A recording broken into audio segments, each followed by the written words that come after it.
Magandang araw mga kapatid. Welcome back to my YouTube channel. Kung bago ka pa sa YouTube channel na ito, please don't forget to subscribe and hit the notification bell para updated ka pag may bago akong video na i-upload. Maraming salamat. Alamin ang kapalaran mo sa araw na ito. Pang-araw-araw na horoscope August 25, 2023. Aries, ang araw ay gumagalaw sa iyong trabaho at sektor ng kalusugan ngayon, mahal na Aries, na nagbibigay ng espesyal na atensyon sa iyong pang-araw-araw na buhay at mga gawain.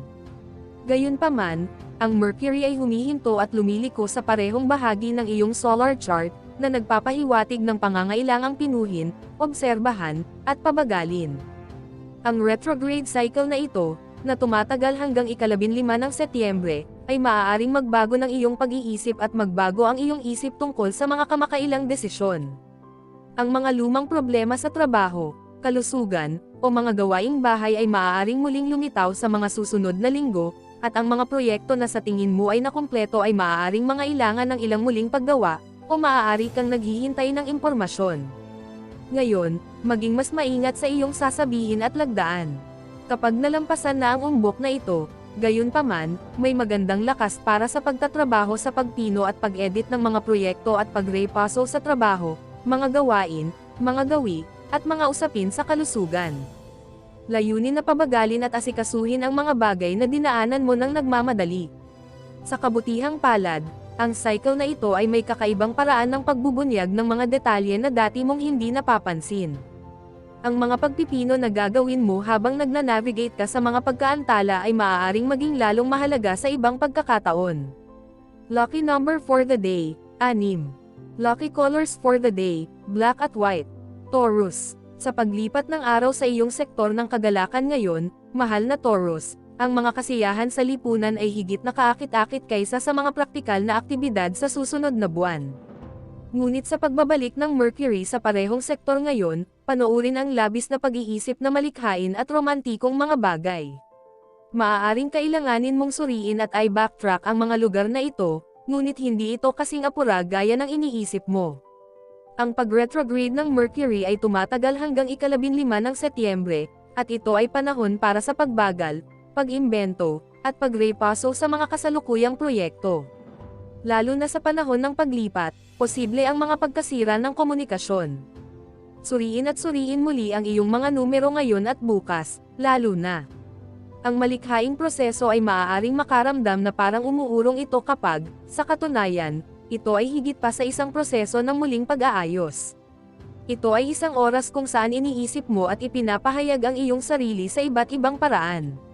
Maaaring may pangangailangan na muling bisitahin ang mga lumang isyu, o ang mga tao mula sa nakaraan ay bumalik o maging isang mental, emosyonal na focus. Ito ay isang magandang oras upang suriin ang mga lumang malikhaing proyekto o ideya na wala kang oras upang ituloy o kumpletuhin. Lucky number for the day, 7. Lucky colors for the day, gray at blue. Gemini, nag-retrograde ang Mercury ngayon, mahal na Gemini, sa parehong araw kung kailan lumipat ang araw sa iyong solar 4th house. Ang spotlight ay nasa iyong personal na buhay, panloob na mundo, at mga aktibidad sa tahanan sa mga susunod na linggo. Bagamat maaaring magkaroon ng ilang mekanikal na isyu o pagkaantala, ito ay isang magandang panahon upang makita ang iyong buhay mula sa isang ganap na naiibang pananaw, lalo na ang iyong emosyonal na karanasan at mga bagay na nauugnay sa pamilya at tahanan. Ito ay isang mahalagang oras para sa pagproseso at pagtunaw ng mga kamakailang kaganapan. Maaaring naghihintay ka ng sagot na may kaugnayan sa tahanan o personal na mga bagay, ngunit binibigyan ka nito ng oras upang muling isaalang-alang ang mga opsyon. Ang pagdalo sa mga lugar na may problema ay maaaring mapabuti ang iyong buhay sa magagandang paraan, ngunit maaari itong pansamantalang maantala ka. Bagamat ang mga bagong hakbangin ay hindi matalino sa ngayon, ang muling paggawa at muling pag-aayos ng iyong tahanan ay maaaring maging lalong mabunga hanggang ika-15 ng Setyembre. Ngayon ay mas mahusay para sa pagkuha ng stock sa halip na itulak ang isang bagay pasulong. Gawin itong misyon na palakasin ang iyong damdamin ng suporta at seguridad sa parehong panloob at panlabas na antas. Lucky number for the day, 5. Lucky colors for the day, maroon at pink. Cancer, nagbabalik ang Mercury ngayon, mahal na Cancer, at ipagpapatuloy itong retrograde cycle sa iyong sektor ng komunikasyon hanggang ika-15 ng Setyembre. Maaari kang makakita ng ilang pagkaantala na nauugnay sa pag-aaral, transportasyon, at mga pangunahing komunikasyon. Ang muling paggawa o pag-edit ay maaaring maging kitang-kita sa panahon ng cycle na ito. Pinakamainam na maging flexible at mapagbantay sa pagmamarka ng mahahalagang appointment at mga gawain sa iyong kalendaryo. Maaaring may pangangailangan na muling bisitahin ang hindi nalutas na mga isyu sa mga kapatid o kapitbahay. Ang mga paksa ay maaaring mangailangan ng karagdagang rebisyon at pag-aaral, at ang mga problemang mekanikal sa mga kagamitan sa komunikasyon at transportasyon ay nag-uudyok ng ilang muling pag-iisip kung paano ka kumonekta at gumagala. Sa pamamagitan ng mga karanasang ito, maaari kang makatuklas ng mga bagong paraan upang ipahayag ang iyong sarili na hindi naiisip kung hindi. Layunin na makuha ang lahat ng katotohanan bago ka tumalon sa isang bagay. Dahil ang pagbabago ng direksyon ng Mercury ay nangyayari ngayon, abangan ang biglaang pakikipag-usap na maaaring maling kahulugan. Lucky number for the day, 7. Lucky colors for the day, gray at blue. Leo, nagre-retrograde ang Mercury simula ngayon, mahal na Leo, at hanggang ika-15 ng Setyembre. Nangyayari ang retrograde na ito sa sektor ng iyong asset, at maaaring kailanganin mong suriin ang iyong mga pananalapi o budget, o maaari kang humarap sa mga nawawala o nailagay na pag-aari. Maaari kang magkaroon ng pagbabago ng isip o interes, marahil kahit isang kaunting panghihinayang pagdating sa mga bagay na sinabi o sinimulan ngayon at kamakailan lamang. Maglaan ng oras upang pag-isipang muli ang iyong mga pinagmumulan ng kita at kung paano mo ginagastos ang iyong pera sa panahong ito, ngunit ipagpaliban ang pag-finalize ng anumang bagay na mahalaga sa ngayon. Sa katunayan, maaaring nakahold ang ilang ideya o pakikipagsapalaran na kumikita ng pera. Layunin na lapitan ang mga lumang problema mula sa isang bagong direksyon o pananaw. Ngayon, subukang huwag masyadong magpakatanga sa mga komunikasyon, umaasang makukuha ng iba ang iyong kahulugan, dahil ang pag-retrograde ng Mercury ay maaaring lumikha ng mas mabigat na kapaligiran kung saan ang mga komunikasyon ay mas sineseryoso ng kaunti at hindi kinakailangang tama lamang sa ngayon. Lucky number for the day, 2. Lucky colors for the day, violet at orange. Virgo, nagre-retrograde ang Mercury sa iyong sign ngayon at mananatiling retrograde hanggang ika-15 ng Setyembre, mahal na Virgo, kapag pumasok ang araw sa Virgo. Habang nagsisimula ng bago sa antas ng personalidad, nagbabalik tanaw ka rin at natututo mula sa nakaraan. Maaaring magkaroon ng mga pagkaantala sa impormasyon, at ang ilang mga personal na plano ay maaaring tumigil o mukhang umuurong kapag, sa katunayan, maaari silang makinabang mula sa isang pagsusuri. Ang mga napakalaking insight at ang simula ng mga kritikal na bagong ideya ay maaaring lumabas sa mga susunod na linggo. Ikaw ay nasa magandang kalagayan para sa muling pag-aayos at pagmuni-muni. Ang pagtingin sa mundo sa pamamagitan ng iba't ibang mga filter ay humahantong sa mga kawili-wiling bagong ideya at pananaw. Bagamat maaari mong ipasok ang iyong paa sa iyong bibig paminsan-minsan, sinusubukan mo ring linawin ang iyong mga iniisip at ideya at nakakakuha ng maraming espasyo upang gawin ito. Gayunpaman, ang pagbabago ngayon ay maaaring maging disorienting. Layunin na maglaan ng karagdagang oras sa mga desisyon at paggawa ng mga pangako sa ngayon. Lucky number for the day, 7. Lucky colors for the day, brown at red. Libra, kapag ang buwan ay nasa tanda na nasa unahan mo lang sa buong araw, maaari mong maliitin ang iyong mga emosyon ng sapat lamang upang mahawakan ang mga praktikal at lohikal na gawain, mahal na Libra. Ngayon ay maaaring tungkol sa pagpapahalaga sa mga simpleng bagay na nagpapaganda at nagpapahusay sa iyong buhay. Gayunpaman, ang mga enerhiya ngayon ay medyo nakakalito, pangunahin dahil sa mga posibleng pagkasira ng komunikasyon at hindi pagkakaunawaan o mga problema sa transportasyon. Ang mga istasyon ng Mercury at nagre-retrograde, at hanggang ika-15 ng Setyembre, maaaring magkaroon ng ilang pagkaantala o paghihintay para sa impormasyon na gumaganap sa paggawa ng desisyon. Maaari mong ilagay ang iyong paa sa iyong bibig o magbunyag ng isang bagay na mas gusto mong manatiling nakatago. Parehong panloob at panlabas na mga senyales ay hindi madaling basahin hanggat hindi mo nakikilala na ikaw ay tumitingin sa mga bagay sa ganap na bagong paraan.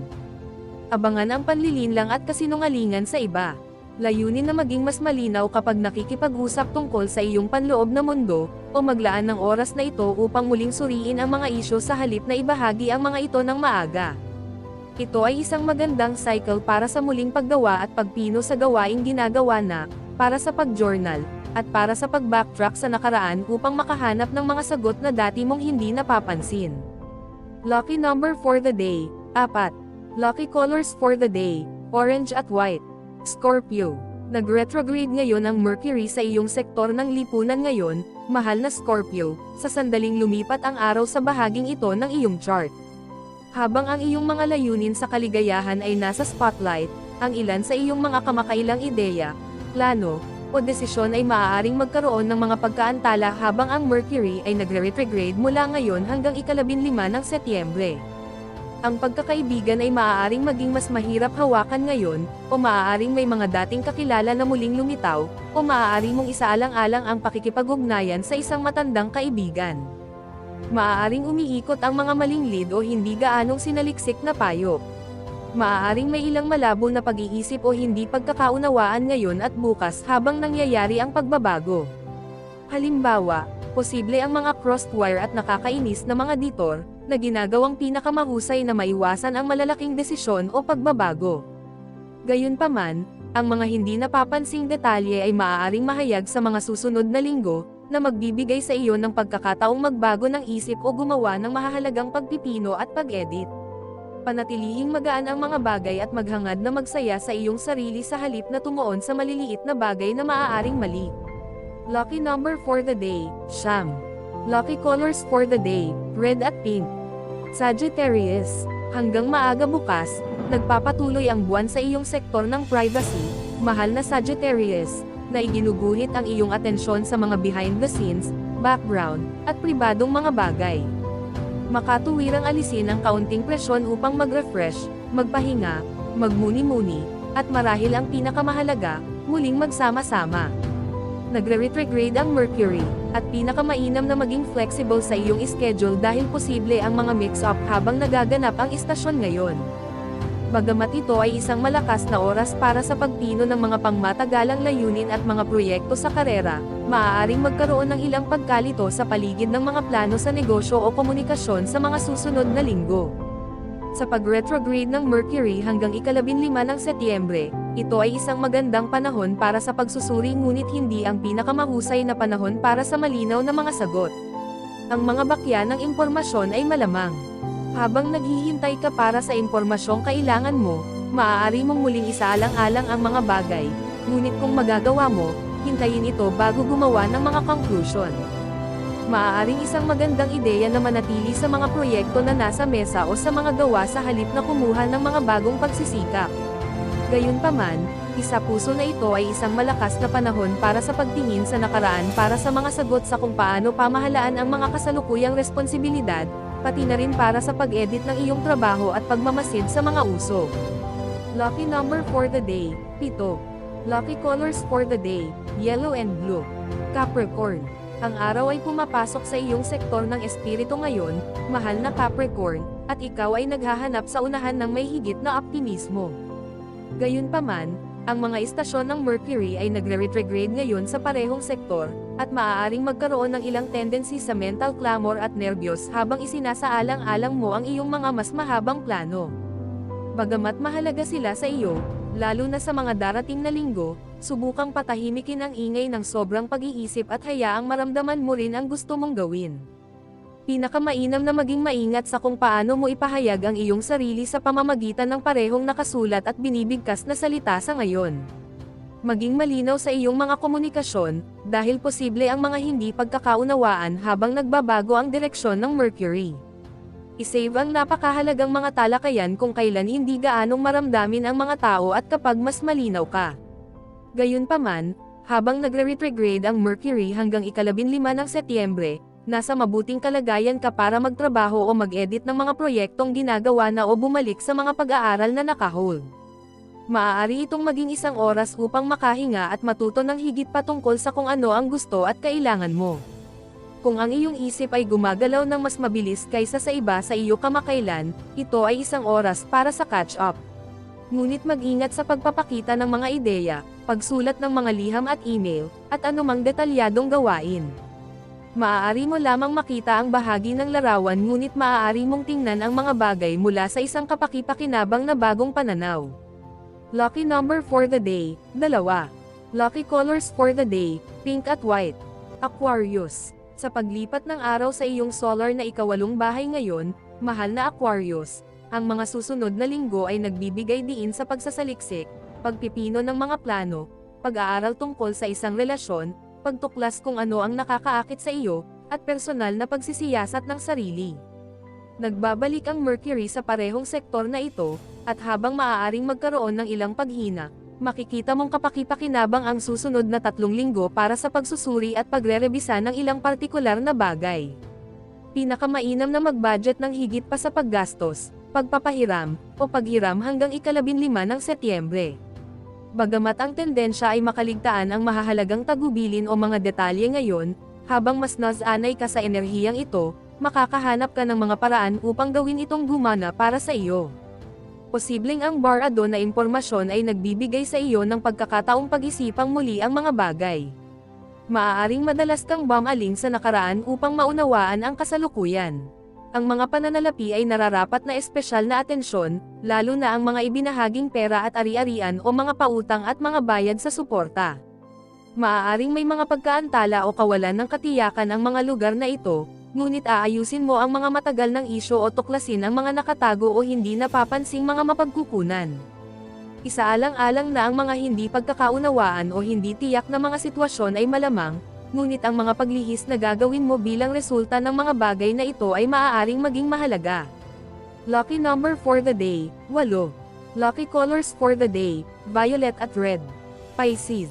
Ang araw ay lumipat sa iyong kasalungat na tanda ngayon, mahal na Pisces, na binibigyang pansin ang iyong buhay panlipunan, mga relasyon, at pagkakasundo sa mga susunod na linggo. Pambihira, ang Mercury ay nagre-retrograde sa parehong sektor na ito ngayon, at hanggang ika-15 ng Setyembre, maaaring magkaroon ng ilang paghina, malamang na nauugnay sa isang mahalagang tao sa iyong buhay. Bagamat malaki ang iyong mga plano at layunin sa relasyon, pinakamainam na huwag magmadali sa mga bagay-bagay. Sa susunod na 3 linggo, maaaring magkaroon ng ilang kalituhan tungkol sa mga usapin ng partnership, personal man o negosyo, o pareho. Hindi ito ang oras para maghanap ng malinaw na mga sagot o pangako. Maaaring muling lumitaw ang mga nakaraang tao at isyo sa iyong buhay. Isaalang-alang na ang mga pagkaantala ay makakatulong sa iyo na maunawaan ang iyong sitwasyon, sa huli. Ang pag-iipon ng pasensya ay maaaring ang pinakamahusay.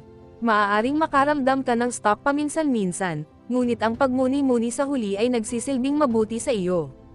Makatuwirang panoorin kung ano ang iyong sinasabi at kung paano mo ito sinasabi ngayon sa panahon ng pagbabagong ito, ngunit sa pag-retrograde cycle sa unahan mo, maaari kang makakita ng bagong bahagi ng isang tao o sitwasyon.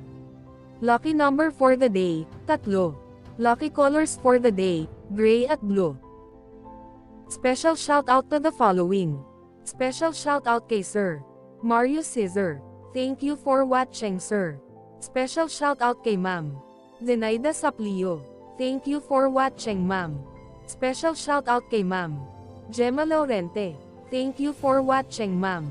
Special shout out kay Sir Eduardo Reyes. Thank you for watching, sir. Special shout out kay Sir Malan Ibig. Thank you for watching, sir. Kung gusto mo magpa-shoutout sa next video, comment na. Maraming salamat sa panonood, mga kapatid. Sana'y nagustuhan nyo ang video na ito.